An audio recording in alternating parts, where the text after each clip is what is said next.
Howdy, folks. Hugo the Honey Badger here. Buckle up. It's about to get funky. Okay, Brainiacs, here's a wild question for you. Ever wonder why we only see the glitzy winners but never the loads of folks who didn't make it to the top?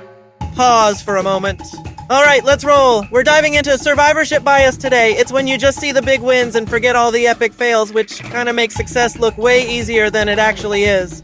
It's like if everyone only talked about cheetahs because they run the fastest but ignored all the speedy, hardworking bugs. Hidden secrets or what? Now, let's look back to World War II. Yeah, I know history, but stick with me. This bit's full of pawsomeness. Meet Abraham Wald. This clever critter figured out how to keep bombers safer. Instead of looking at busted-up planes that made it back, he reinforced the parts of planes that had no damage. Why? Because, get this, it's the broken bits that needed help.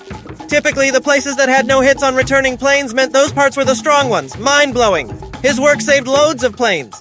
And while we're buzzing around history, hold on to your paws because financial wizards kind of miss the point with stuff too. They often want to look at only the successful businesses or funds. Imagine if you only watched documentaries about honey badgers, but never the lesser known but just as cool aardwolf. It'd paint the wrong picture, right? Same deal with mutual funds.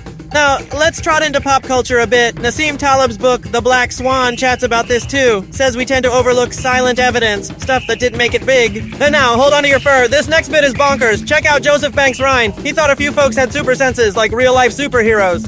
But plot twist, he mostly looked at folks who passed his test and missed all the ones who didn't. Kinda like saying only certain honey badgers are brave, but ignoring the fuzzy majority. Speaking of wild stuff, check this out. Cats falling from high floors often survive. Why, some say they reach a speed limit and just float, or kinda relax instead of crash landing. But wait, it's survivorship bias here playing tricksy. Only the cats who survive are studied. See, the fails go unnoticed. A bit tricky, right? And that makes me wonder if us honey badgers are just benefiting from a success bias. Like, do we only hear the tales of heroic badgers? Okay, now here's where it gets extra spicy. Let's jump into social media. Artists use it and think they'll be stars. Guess what? About 91% stay off the radar. Wild, right? Visibility is like the luck of the draw. We're on a roll. Next up is a doozy. Survivorship bias even tricks historians. They might just see what sticks around longer and forgotten all the cool moves that melted away before. Think about it. Always counting the stripes and ignoring spots for real. It's time to start appreciating both for the full picture. Speaking of evaluating results, isn't it bananas how people think their paths to riches are based on solid strategy when it's sometimes just luck?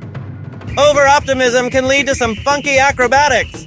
And next time, get a load of this, folks. We'll dive into ESP and its mysteries. Yep, buckaroos, that's one deep rabbit hole coming your way. Okay, time to hit the burrow and nap on that knowledge. Thanks for pouncing in with me. Till next time, stay wild and wonderful.